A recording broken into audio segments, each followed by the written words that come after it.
안녕하세요, 유수입니다. 오늘은 슬기롭게 직장에서 살아남는 법이라는 제목으로 여러분들과 실질적으로 유용한 이야기들을 함께 나눠보도록 하겠습니다.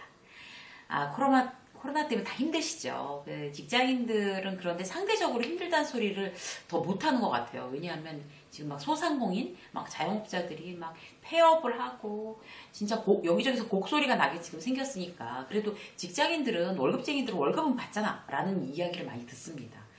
실질적으로 근데 직장인들도 불안하기는 마찬가지인 것 같아요. 회사 자체가 이제 힘들고, 그리고 이 회사가 이제 구조조정이 들어간다는 얘기도 막 있고, 그리고 이직을 그렇다고 하자니 지금 이 상황에서 만만치도 않고, 지금 회사가 참 마음에 들지도 않는데 어떻게 하면 좋을까? 이제 슬기롭게 여기서 잘 살아남아야 되는데, 오늘 이제 어떻게 하면 그렇게 할 수 있는지 이런 이야기들을 함께 해보도록 하겠습니다.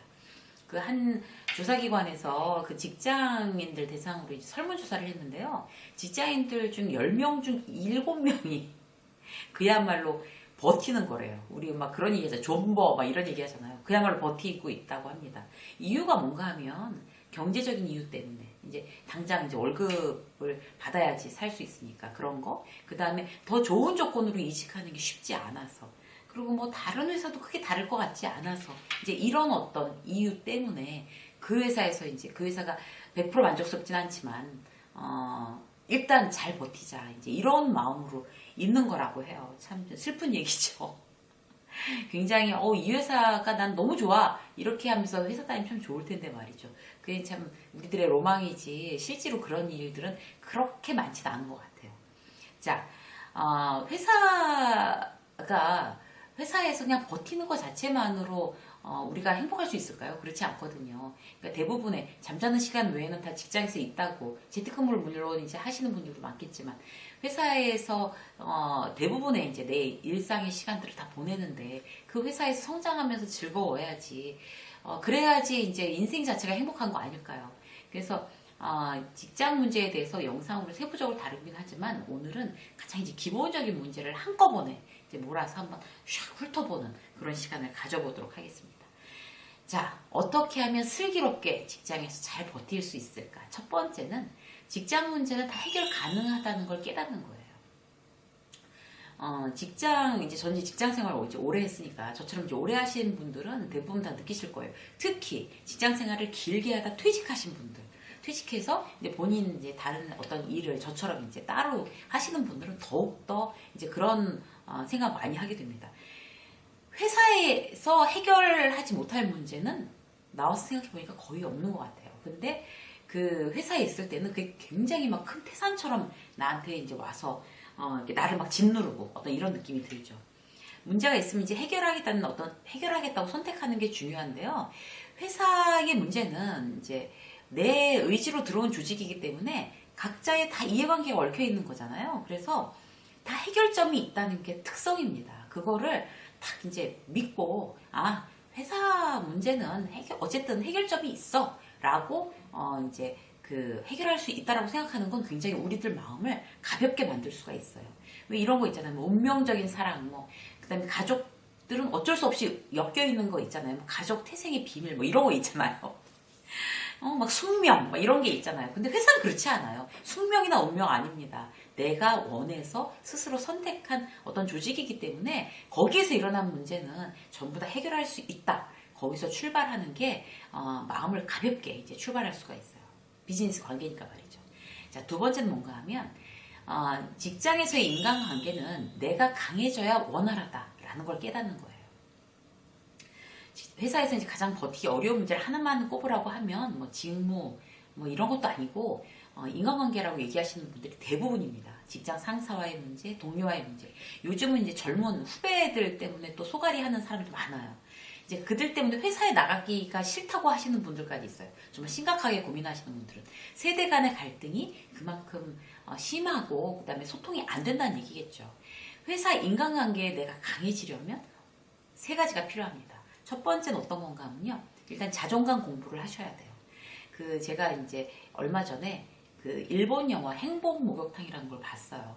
끝까지 보지 않고 지금 중간까지밖에 못 봤는데 넷플릭스에서. 거기에서 굉장히 인상적인 대목이 나와요.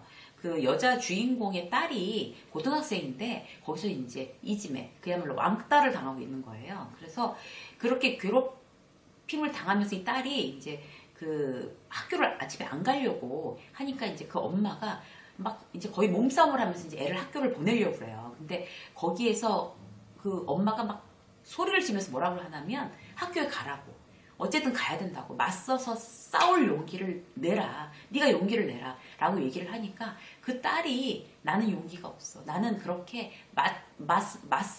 걔네들을 맞설 그럴 용기가 없어. 왜냐하면 나는 하찮은 사람이니까. 이렇게 얘기를 하는 거예요. 진짜 마음이 너무 아팠어요. 마음이. 그러니까 그 엄마는 얼마나 가슴이 찢어졌겠어요. 근데 모든 문제는 거기에서 시작되는 거예요. 나 스스로를 하찮은 사람이라고 여기는 거. 제가 그걸 딱 보면서 그게 과연 저 아이만의 문제일까?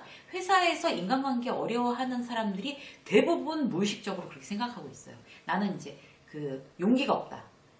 나는 싸울 수가 없다. 나는 하찮은 사람이기 때문에. 나는 그렇게 대단한 사람이 아니기 때문에. 이렇게 생각을 한다는 거죠. 근데 회사 안에서는 뭐 직급이 다를 뿐이지 모두가 귀하고 다 똑같습니다. 왜냐하면 그 회사에 입사를 했다는 거는 다 비슷비슷하다는 거예요. 다 동등하다는 거예요. 그렇잖아요. 다 그 수준이니까 그 회사에 모여 있는 거죠. 그래서 저 사람은 굉장히 훌륭한 사람이고 나는 굉장히 하찮은 사람. 이렇게 얘기할 근거가 없어요. 그래서 이제 그렇게 생각되시는 분들은 이제 자존감 공부, 나는 회사랑 파트너다. 그야말로 파트너십이에요, 요새는.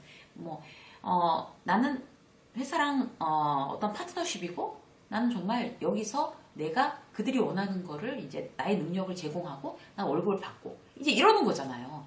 그렇게 해서 어떤 나의 자존감을 계속 올리는 것이 굉장히 이제 그 인간관계에서 원활해지기 위해서 중요한 일인데 내가 자존감이 원래 좀 떨어져 있는 사람이라 그러면 끊임없이 자존감 공부를 하셔야 됩니다.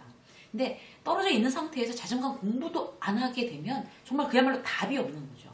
자존감 공부는 여러 서적으로도 나와 있고 유튜브 영상으로도 많고 유세미 직장 수업 그 직장 생활 감정편에 보면 자존감에 대한 어떤 그런 영상들이 많이 있어요. 그래서 자신감, 자존감 이런 어떤 공부를 스스로 막 되풀이해서 영상을 보고 메모하고 내가 정말 생각해보고 자존감 일기도 쓰고 이렇게 해서 스스로 노력하는 부분 대단히 나 스스로를 많이 달라지게 할 수 있습니다. 두 번째 뭔가 하면요. 그 회사 인간관계에서 강해지려면 두 번째 회사에서는 나 개인이 아니라 역할로서 존재해야 돼요. 이거 굉장히 냉정한 문제입니다. 그런데 굉장히 그 나의 그 쓸데없는 자아가 튀어나오는 경우들이 되게 많아요. 예를 들어서 내가 이 회사에서 몇 년 차인데 뭐 이런 거 있잖아요. 그거 어쩌라고 막 경력들 막 들어오면 거기서 막 그 이렇게 텃세 부리고 그리고 난 진짜 뭐 내가 선배고 막 이런 주장. 그래서 이건 진짜 의미가 없어요. 내가 선배인데 어쩌라고. 그래서 요즘은 이제 후배가 직장에서 먼저 진급하고 이런 경우도 사실 많죠. 예전보다 많아졌죠. 이런 부분들이. 근데 이제 그 꼴 못 보고 이제 그 후배가 이제 그 먼저 진급하면 이제 피해 다니고 뒷담화하고 막 진짜 그 꼴을 못 보고 이제 이런 사람들 되게 많아요. 그런데 결국 그럼 회사 안에서 잘 될 수 없습니다. 성공하기 어려워요. 그런 사람들은.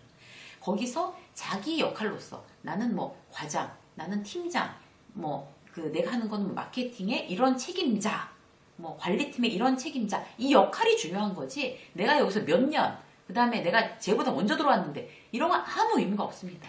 여자 직장 상사라고 컴플레인 하는 사람들도 있어요. 나 여자 직장 상사 밑에서 일 못한다 이런 식으로. 그런 사람들이 잘 되겠어요? 그리고 이제 기수가 나보다 이제 후배가 내 팀장으로 왔다. 그러면 이제 여기서 막 팅팅거리고 결국 잘 못 됩니다. 적응 못하고. 그러니까 저는 여자인데다가 또 먼저 진급하고 이런 일들이 회사에서 많았으니까 얼마나 그런 정말 그 안티 세력들이 많았겠어요. 근데 그거를 견디는 게 힘든 것보다 그들이 그렇게 막 헤매는 게 막 그렇게 해서 막 뒷담화하고 막 질투하고 험담하고 이러는 게 굉장히 참 안쓰러웠어요. 안타깝고. 그래서 회사에서는 역할로서 존재해야 된다. 어떤 그런 부분에 대해서 여러분이 다시 한번 절대로 냉정하게 그렇게 이제 스스로를 생각하는 게 중요한 것 같아요. 동기들 사이에서도 왜 유학 갔다 왔다고 나이만 많은 동기 있잖아요. 그러면 본인이 막 형 노릇하려고 그러고 이렇게 윗사람 대접받으려고 이런 것도 굉장히 어리석습니다. 요즘은 그런 거 없어요. 트렌드가 아니에요. 그래서 회사에서는 나이, 뭐 선후배, 물론 선배들은 이제 존중해야 되겠지만 그런 나이나 어떤 내가 선배라는 이유만으로 해서 누구한테 대접받으려는 어떤 그런 마음의 태도는 완전히 버려야 된다. 이제 이걸 말씀드리고 싶고요. 그 다음에 세 번째는 뭔가 하면 회사 동료는 가족 아니에요, 여러분. 그냥 동료일 뿐이라는 사실을 명심하는 게 좋습니다. 가족 아니고 동료임을 명심하지 않으면 굉장히 자기 오류에 빠질 수가 있어요. 그러니까 특히 실력 없는 리더들, 흔히 하는 실수와 착각이 뭔가 하면 후배들하고 같이 술 마시고 막 친하게 지내고 고충을 들어주고 그 다음에 개인적인 사정을 잘 알면은 나는 좋은 리더 이렇게 착각하는 수가 있어요. 근데 그렇지 않습니다. 직장 상사가 좋은 직장 상사는 개인적인 고민을 들어주고 공감해주는 사람이 아니고요. 그거는 그냥 부수적인 거고 실제로 그 사람의 후배들의 그러니까 그 팀원들의 어떤 능력을 끌어내서 일을 잘할 수 있게끔 지도해주고 그 다음에 성과를 내게끔 하는 게 그게 훌륭한 리더거든요. 개인적인 고충을 알아주고 정말 친한 어떤 그 형 동생처럼 지낸다는 그런 이제 메인 그 원래 리더의 역할을 다 수행하면서 이 역할을 수행하기 위해서 부수적으로 필요한 부분인 거죠. 그래서 그렇게 직원 간의 어떤 친분 그런 거에 대해서 이제 오해하는 경우에는 굉장히 인간관계에 대해서 어떻게 저럴 수가 있어 배신감을 느끼거나 그 다음에 이제 그 자기 성장에 자기가 발목 잡히는 그런 일들이 있을 수 있어서 좋지 않아요. 그리고 개인적 친분을 어떤 무기 삼는 일 이런 굉장히 어리석은 일이라고 할 수가 있습니다. 그래서 그 회사 인간관계에서 강해지려면 이 세 가지 자존감 공부하는 거, 그다음에 회사에서는 나 개인으로서가 아니라 역할로 존재해야 된다는 거, 그다음에 그 회사 동료는 가족 아니라 동료일 뿐이라는 거 이걸 이제 명심하는 게 중요합니다. 자. 직장에서 지혜롭게 슬기롭게 잘 지낼 수 있는 방법 세 번째 뭔가 하면요. 쉬지 않고 성장해야 한다는 걸 깨닫는 거예요. 그러니까 회사에 다닌다는 거는 이제 계속 이제 전진한다는 뜻이에요. 앞으로 전진. 끊임없이 전진한다. 이런 뜻이거든요. 가만히 있으면 직무유기죠. 내가 돈 받고 일하는 사람인데 그야말로 월급값을 하려면 계속 앞으로 전진해서 걸어 나가야 되는 거죠. 그래서 계속 그렇게 성장하도록 노력하지 않으면 회사한테 미안한 일인 거예요. 그냥 있으면 되지 뭘 자꾸 성장을 합니까? 그런데 여기서 그냥 있는다고 하는 건 퇴보하는 거예요. 왜냐하면 다른 사람들은 성장하고 있으니까. 다른 사람들은 걸어나가고 뛰어나가는데 아이고 저는 그냥 이 월급 받고 여기서 가만히 있을래요. 그럼 이제 점점 거리가 차이가 나는 거고 격차가 나는 거고 결국은 이제 퇴보하는 거죠. 그래서 퇴보한다고 해서 이제 월급을 토해놓고는 아니잖아요. 그렇기 때문에 성장하는 거 중요합니다. 그래서 이제 성장하려면 본인이 가장 중요한 건 뭔가 하면 일단 예측 불허한 이런 시대의 트렌드를 읽고 트렌드를 공부하고 그리고 이제 전문가가 되도록 노력하는 게 굉장히 중요한 것 같아요. 그러니까 나 이 분야에서 탑 찍었어. 뭐 이렇게까지 목표를 세우고 가는 게 중요한 거죠. 그렇게까지 거기까지 못 가더라도 일단 나의 목표는 그렇게 세워놓는 게 대단히 중요합니다. 내가 하는 일은 뭐 누가 해도 되고 뭐 언제라도 대체 가능한 일이야 라고 하는 거는 직장 생활을 참 잘 못하고 있다는 뜻인 거죠. 왜 그런 거 있잖아요. 뭐 생활의 달인 TV에서 그런 거 보면 이렇게 가만히 전 제일 신기했던 게 이렇게 서서 계란을 보는 거예요. 근데 계란에 약간의 실금이 가거나 이런 거 불량품들은 이렇게 계란이 쭉 지나가는데 그걸 보고 있다가 이렇게 탁탁 이렇게 집어내는 그런 공장에서 일하시는 분들을 봤어요. 얼마나 자기 일에 대해서 정말 전문가가 되고자 노력했으면 그렇게 되겠어요. 그리고 딱 들면 이거 몇 그램 너무 신기한 거 있죠. 이거 이거 왕특난 이거 무슨 난 이렇게 하는 거 혹시 보셨어요? 몇 그램까지 정확하게 아는 거예요. 그러기 위해서는 중요한 건 오래 일했기 때문에 그렇게 될까요? 그렇지 않은 것 같아요. 오래 일하는 경력도 있지만 나는 정말 이 일에 있어서만큼은 내가 정말 전문가가 되고 말겠어 라는 그 마인드가 그분한테 있었기 때문에 그렇게 됐다고 생각이 되거든요. 굉장히 인상적이었습니다.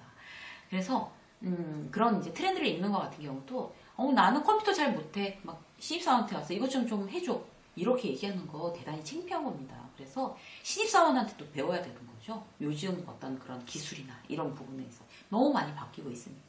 그래서 트렌드를 읽고 트렌드에 맞추고 그리고 전문가가 되도록 노력하는 거 이게 쉬지 않고 성장한다는 그런 의미입니다. 그래서 여러분들과 오늘 정말 직장생활 다들 참 힘들고 어렵게 그렇게 지금 하시는 분들이 많으실 텐데 특별히 이제 잠깐 좀 이렇게 분위기를 환기시키는 의미에서 리마인드 한다는 그런 의미에서 오늘 그 직장에서 지혜롭게 그렇게 있을 수 있는 방법, 살아남을 수 있는 방법에 대해서 3가지로 말씀드렸습니다. 직장인 여러분 모두 화이팅입니다. 응원합니다. 유쌤의 직장 수업 오늘 여기까지 하겠습니다. 고맙습니다.